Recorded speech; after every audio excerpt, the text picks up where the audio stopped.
Voilà, bonjour à toutes, bonjour à tous, et puis bienvenue dans cette vidéo hebdomadaire sur laquelle on va passer en revue la watchlist que j'ai actuellement et que je partage avec mes abonnés, et puis aussi de temps en temps sur Twitter. Le but pour moi, c'est de faire un peu une rétrospective de la semaine, un peu rejouer le match, notamment parce que j'ai, comme toujours, on va dire, une organisation personnelle et professionnelle qui ne me permet pas de trader tous les jours et de trader à temps plein. Donc voilà, c'est le week-end vraiment sur lequel je peux refaire mes plans et puis réanalyser tout ce qui s'est passé. Et donc, je vous propose de le faire ensemble simplement parce que c'est toujours plus sympa, plus interactif de partager sous ce format-là que sur Twitter en 140, en 140 caractères.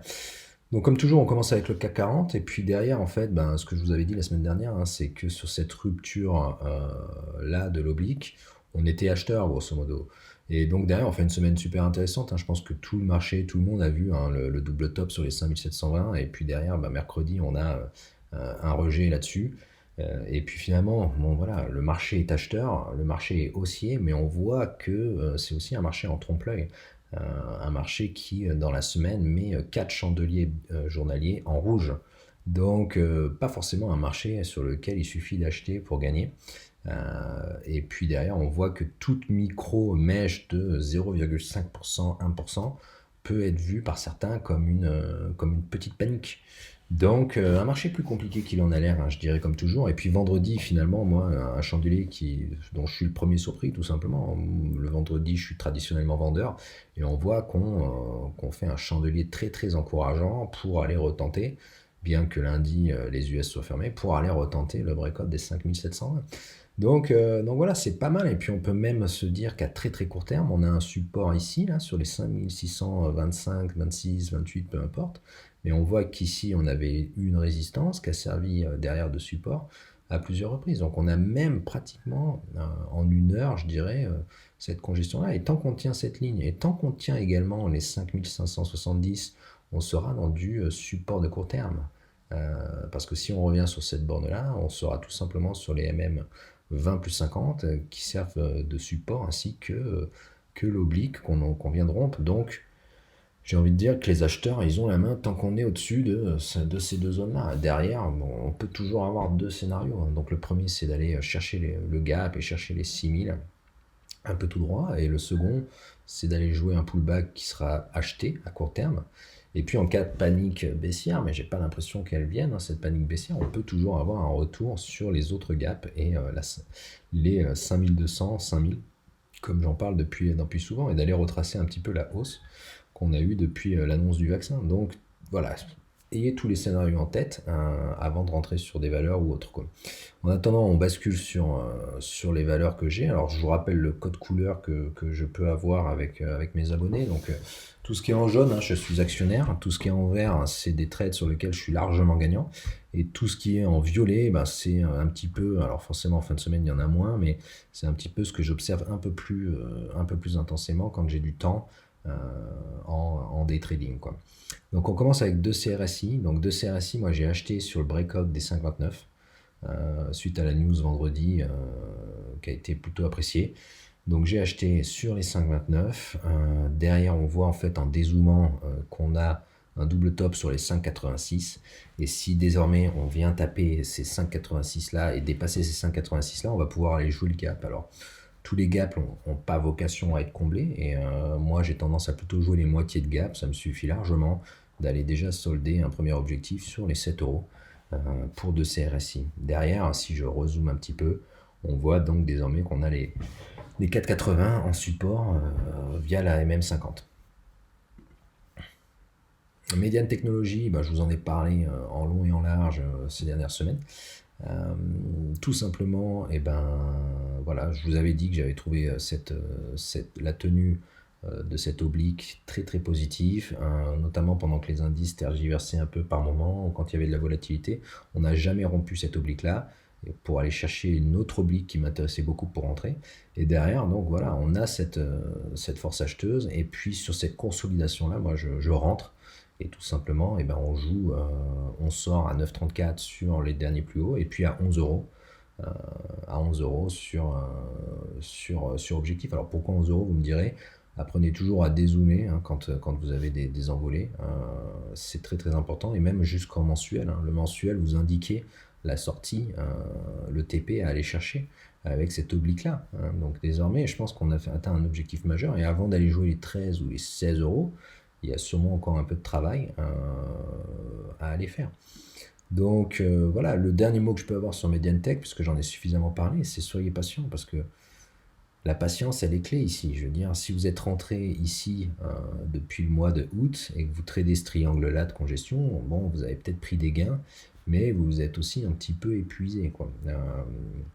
Donc, en fonction de votre profil, ça peut être juteux ou pas juteux, mais finalement, moi, ce que je vous conseille, c'est de toujours attendre un petit peu avant de rentrer en position. Et même ce que je faisais quand j'étais un peu débutant, c'est que toute valeur que je mettais dans une watchlist, je m'interdisais de la trader pendant 3 semaines. Pendant 3 semaines, je l'observais afin de comprendre un peu la philosophie du titre et des acheteurs et vendeurs sur le titre. Et donc, voilà, et c'est pour ça que c'est parce que je l'observe et que je suis pas rentré ici, que je suis pas rentré là, que je suis pas rentré là, que je peux rentrer sereinement sur cette construction pour aller taper les objectifs, quoi. Et finalement, eh ben, je rentre peut-être un peu plus haut, mais je reste même pas une semaine sur le titre, alors que plusieurs personnes, je pense, auraient pu un petit peu s'impatienter en tradant tout ce titre-là, quoi. Donc voilà, donc désormais Mediantech, j'en ai suffisamment parlé. Après, on peut pas être partout. Moi, comme je vous dis, j'ai aussi un travail. Donc l'isogène, je l'ai un petit peu loupé. Alors je l'ai pris cette semaine sur le breakout des 3,10 et je l'ai soldé sur les 3,30. Et puis j'ai pas su rentrer hein, parce que jeudi et vendredi, j'étais pas vraiment là. Mais donc désormais, ce qu'on voit, hein, c'est que ouais, sur le breakout des 3,30, j'avais pas mis d'ordre à déclenchement. J'avais pas mis de seuil de déclenchement, donc j'ai loupé le train. Et puis derrière, bah, sur la news, j'ai mis des épuisettes qui n'ont jamais été déclenchées. Donc désormais, bah, ça se passe sans moi. Il faut aussi accepter ce genre de choses, hein, que certaines hausses se fassent sans nous, sinon on dort plus, quoi. Surtout que là, je pense qu'on a atteint quand même un bel objectif déjà. Ça pouvait aller, j'avais plutôt 4,50, 4,40 en objectif. Et puis ultimement 6 euros sans trop y croire. Mais voilà, derrière, je cours pas non plus derrière le papier parce que c'est comme ça, quoi. Advicen, eh ben pareil, celle-ci, je l'ai loupée parce qu'elle s'est faite un peu sur le gong vendredi, hein, mais grosso modo, cette rupture de la MACD m'avait fait la re-rentrer dans la watchlist. Derrière, on tente les 13 euros une première fois, une deuxième fois, ça passe pas, et finalement, bon voilà, les 12,70 et les 13 euros qui faisaient office de résistance deviennent maintenant support, hein, parce qu'on a ce violent breakout vendredi sur la clôture qui va me dire que voilà, tout retour désormais peut être acheté pour aller voir plus haut. Donc à vous de voir hein, si c'est intéressant par rapport à ce que vous faites ou pas, quoi. Showroom privé, donc comme vous voyez, bon moi je suis en gain là-dessus. Les résultats ont été plutôt vendus, mais ce qui est normal hein, quand on voit qu'on vient du statut de penny stock, c'est pas étonnant aussi qu'il y ait un peu des prises de profit. Derrière, on vient en tout cas pour les très court-termistes, là on a un support sur les 3,35, ultimement sur les 3,10, hein, qui sont un peu les niveaux sur lesquels je suis rentré. Faut pas s'interdire hein, de rentrer quand le marché est acheteur comme ça, de rentrer haut en fait. Moi je suis rentré très haut parce que j'ai vu l'oblique des 3,10 ici, la rupture hebdomadaire la semaine dernière des 3,10 et de la MM200 comme étant un signal encourageant pour tenter quelque chose, quoi. Donc moi je suis rentré sur les 3,10, j'en ai soldé un peu et désormais je garde, hein. Et puis si ça vient taper les 3,10, je sortirai en gain, quoi. Et puis j'attendrai une construction plus claire, hein. Mais voilà, ne vous interdisez pas aussi de rentrer un peu en retard, c'est pas très grave, hein, franchement. Donc Atari, elle, par contre, je vous l'ai dit la semaine dernière, elle se faisait un petit peu désirer, mais je voyais vraiment toute construction comme, pardon, je voyais toute construction comme sincèrement une opportunité. Et puis derrière, donc j'ai effacé le biseau que j'avais et je continue de me dire que tant que ça tient les 0,3530 et même les 0,37 via cette oblique, on n'est pas baissier. Et puis tant qu'on n'a pas rompu les 0,43,5 et les 0,44,50, on n'est pas haussier. Donc on est dans la construction. C'est un peu compliqué, mais comme je vous le disais, moi j'ai cette idée qu'on est en train de faire le pullback via le RSI et que si jamais là on repartait à la hausse, on peut déjà anticiper un non-croisement de la MACD qui est un signal généralement de hausse exponentielle, hein. Donc je continue de garder mes titres. J'avais tenté d'en avoir sur 0,37, mais j'ai pas été servi. Et puis on verra où ça mène, hein. Je suis prêt à prendre ma perte là-dessus pour aller chercher du gain, il n'y a pas de souci. Un planète, je suis sorti donc cette semaine sur respect du plan. Donc j'avais pris le trade la semaine dernière, j'étais sorti à 1,28 aux 2/3, et puis j'avais laissé passer un truc.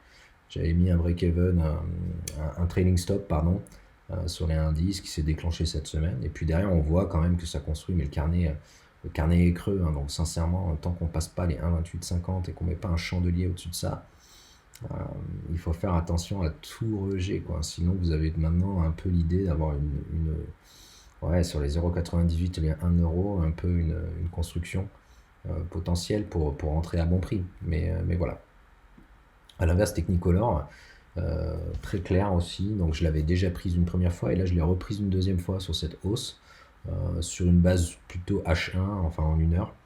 Et donc j'ai repris sur cette construction-là et puis j'ai soldé sur le TP1 l'entièreté du trade. Alors ce que je dis toujours, hein, il faut avoir un TP1, un TP2, un TP3 et sortir en plusieurs fois.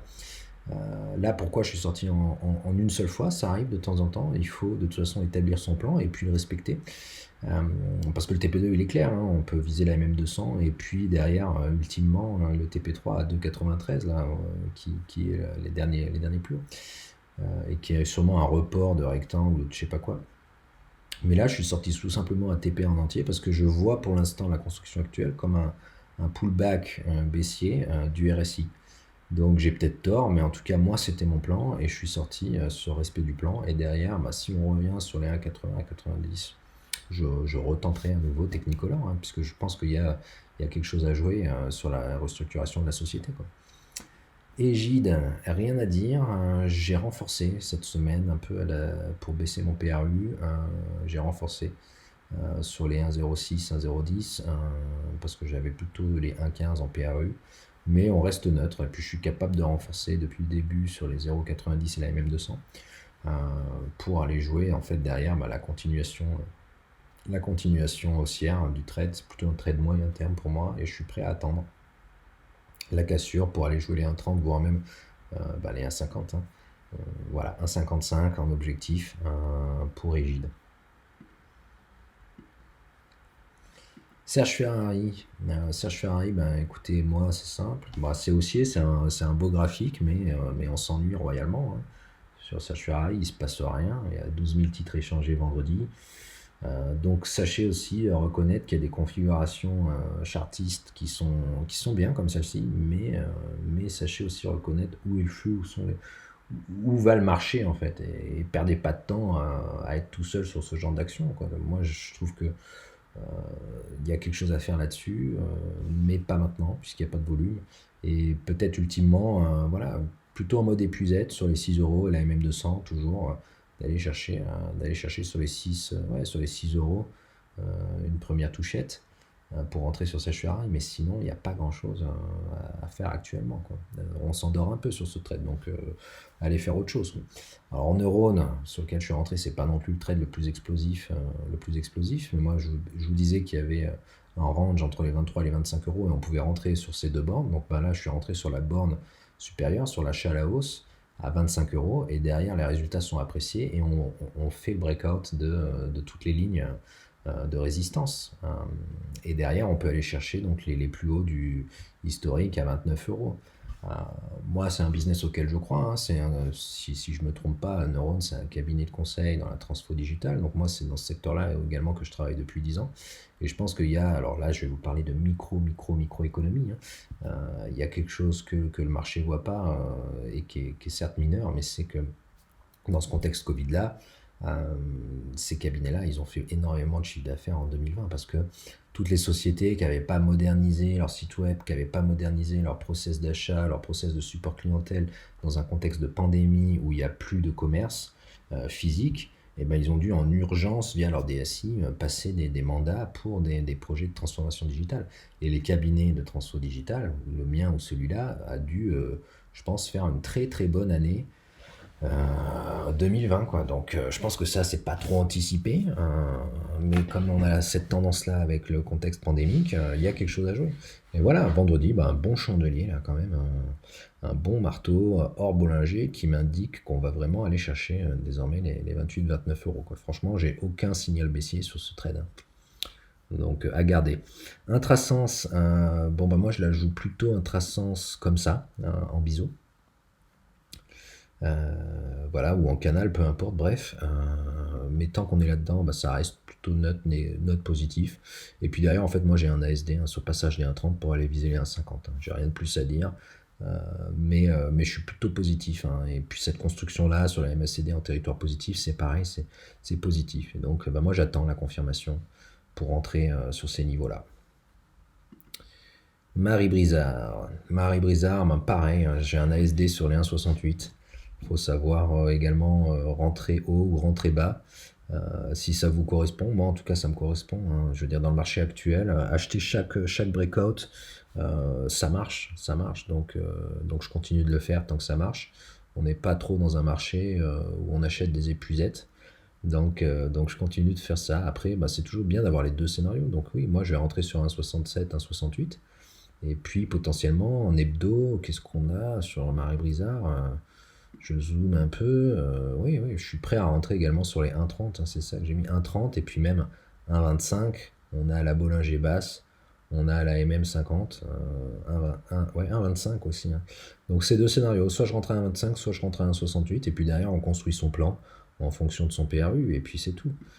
Forcément, si je rentre haut, je mets un peu moins. Je mets peut-être pas une position complète dans ce genre de configuration. McFly Energy, je repasse sur 200 unités, ça fait pas grand chose, ça construit. Bon, attention, hein, la MM, attention, ça construit, mais moi je pense qu'il y a une bulle sur le secteur de l'hydrogène, une bulle à court terme. Il suffit de voir l'introduction en bourse de HRS là, pour voir qu'il y a tellement peu de valeur cotée sur ce secteur-là et il y a tellement d'actionnaires que ça part tout droit, quoi. Mais je pense qu'aujourd'hui, on est sur des niveaux de valorisation qui sont plus que corrects. Et McFly Energy, moi, je la veux, pour rentrer dessus, je la veux à 23, 25 euros. Là, par contre, ça deviendra extrêmement intéressant, hein. Vous voyez, j'ai une alerte sur les 29,35, pourquoi pas, si je suis gourmand, rentrer. Mais voilà, je vais patienter sur McFly, hein. C'est vraiment ce que je peux vous dire. Moi, c'est mon conseil. Hybridgenix, pas grand chose depuis la semaine dernière, il s'est rien passé. Moi, j'avais une alerte sur les 0,24, elle est toujours là. Tant qu'on clôture pas au-dessus de ça, il se passera rien sur Hybridgenix, donc on s'épuise également. Surtout qu'ici, on voit entre les 0,24 et puis les 0,19, on est au milieu. Donc le ratio gain-risque, il est mauvais, hein. Je veux dire, vous avez autant de chances de perdre que de gagner, on va dire, en termes de gains. Donc laissez patienter, hein, laissez patienter. Euronav, donc moi là-dessus j'ai une bonne grosse position. On a cassé l'oblique la semaine dernière et puis derrière on continue de construire et on est allé chercher pareil des constructions intéressantes. Derrière il faut laisser faire, hein. Il y a le dividende à la fin du mois qui devrait amener un petit peu d'intérêt. Il faut aller voir maintenant désormais les 8,20, les 8,30 pour aller chercher plus haut. Moi vous savez c'est un trade de long terme que j'ai là-dessus et sur lesquels je vise plutôt les 10 euros. Mais voilà, il faut continuer. En tout cas, là, enfin, on a un petit peu bougé là-dessus. Et je pense que jusqu'au dividende au 24 février, je crois, jusqu'au dividende trimestriel, on va aller chercher, je pense, les 8,20 ou les 8,30.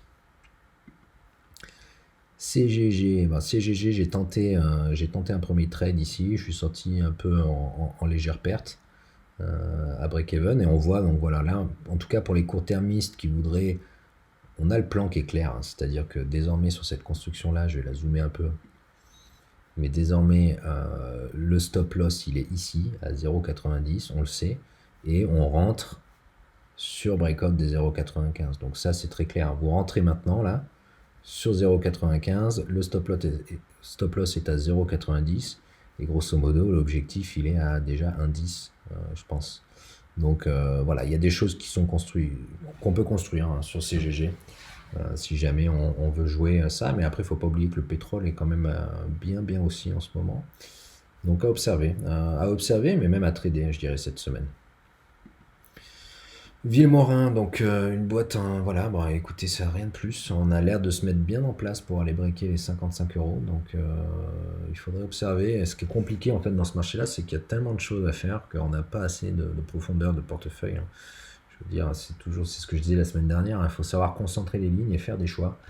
Donc Villemorin, j'irais bien, mais en même temps, j'ai pas le temps et pas suffisamment de. Voilà, je peux pas initier non plus 10 000 lignes en même temps.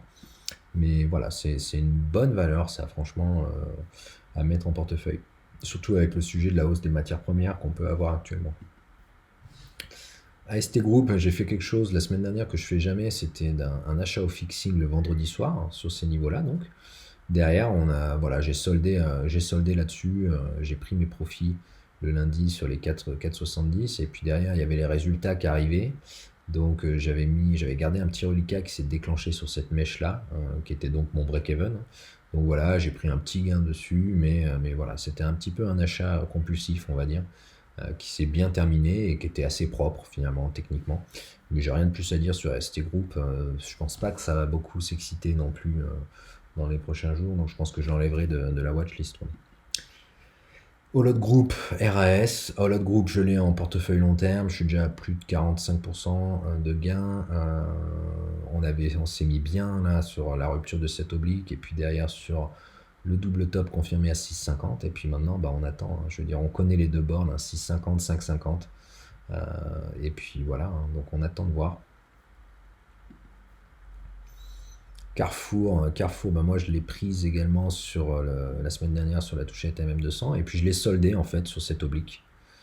Sur cette oblique-là, je pense qu'on la voit mieux en 1 heure. Donc j'étais rentré sur cette construction-là, exactement. Donc j'étais rentré là-dessus, sur cette rupture oblique. Et derrière, alors je suis pas sorti sur cette première touchette, mais je suis sorti sur la seconde touchette des 14,60 par ici. On a cru un peu à la sortie haussière, hein, mais on voit que voilà, on va avoir la construction des moyennes mobiles en 1 heure à se faire avant d'aller voir plus haut, quoi. Pour l'instant, en tout cas, moi je suis sorti et il faudrait voir plutôt un retour sur les 13,90 qui est donc le dernier plus bas conjugué à la MM200, conjugué à une Bollinger basse, comme étant un bon niveau d'épuisette pour ceux qui souhaitent jouer à Carrefour et le gap notamment à 16 €, quoi. Avenir Télécom, bah, je suis rentré là-dedans, hein, je suis rentré là-dedans sur ce biseau. Je suis rentré jeudi en toute transparence.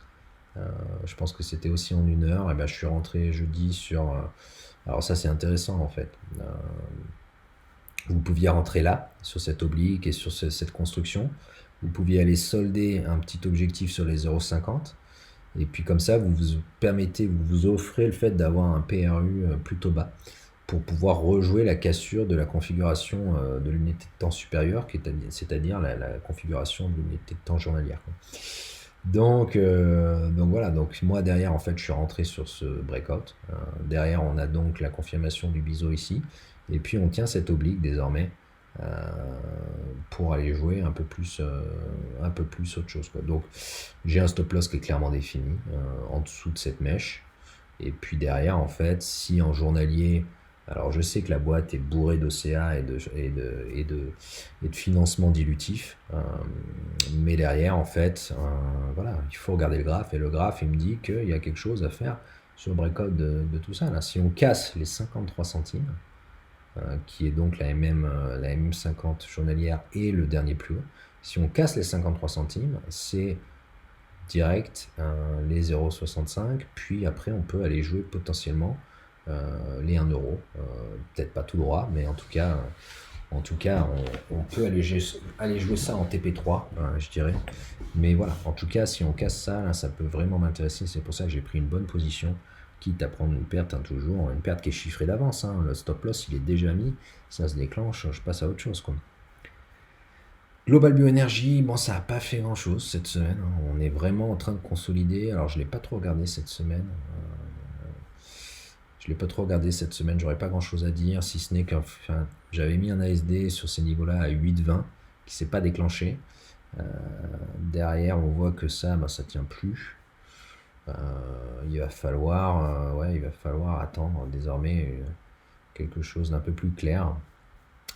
Mais voilà, bah, rentrez sur la hausse des 8,20, hein, comme ça vous perdez pas de temps. vous ne perdez pas de temps. Mais sinon, oui, ouais, ouais, franchement, ouais, sur les 8,20, c'est encore positif, mais voilà, il faut rompre cette oblique-là pour pouvoir espérer plus. En tout cas, ouais, c'est pas trop mal, mais attendez, soyez patient. Alors, quand je parle de patience, hein, Biocartis, c'est le cas de le dire, il faut être patient.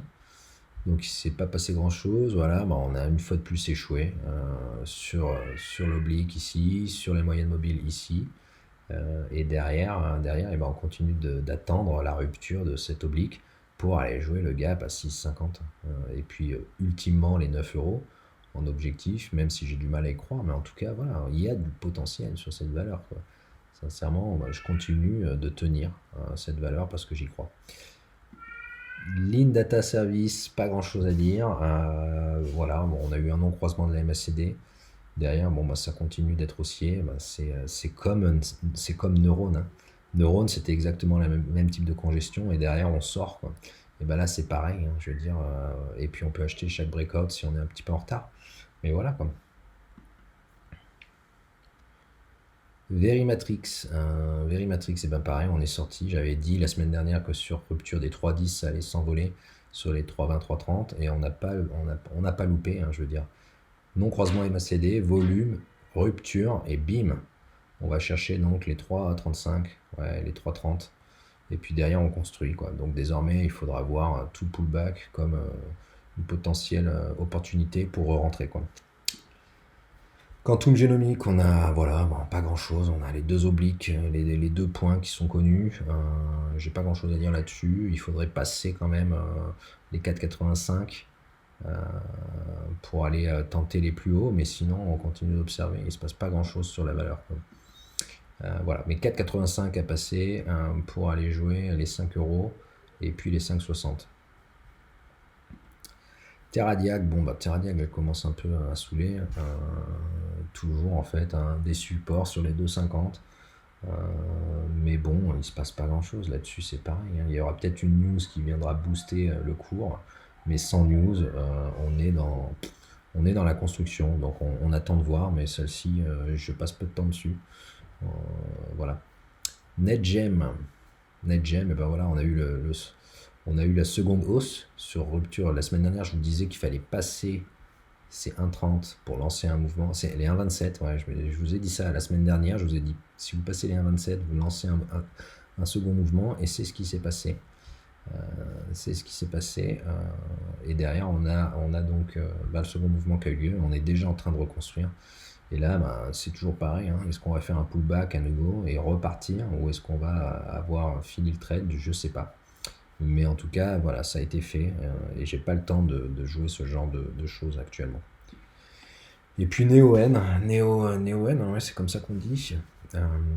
Neoen, je pense qu'on est tous en train de chercher le point d'entrée optimum. On voit qu'on a cette oblique là. Alors je pense qu'en hebdo ou en mensuel, j'ai dû tracer quelque chose. Et c'est comme McFly, hein, je veux dire, attendez, ouais, en hebdo, on a cette. Voilà, ouais, c'est pas mal ça. C'est pas mal du tout. Allez, on va laisser comme ça. Je pense que sur les 50 euros, il y a une première entrée qui est possible. Et derrière, même sur les 45.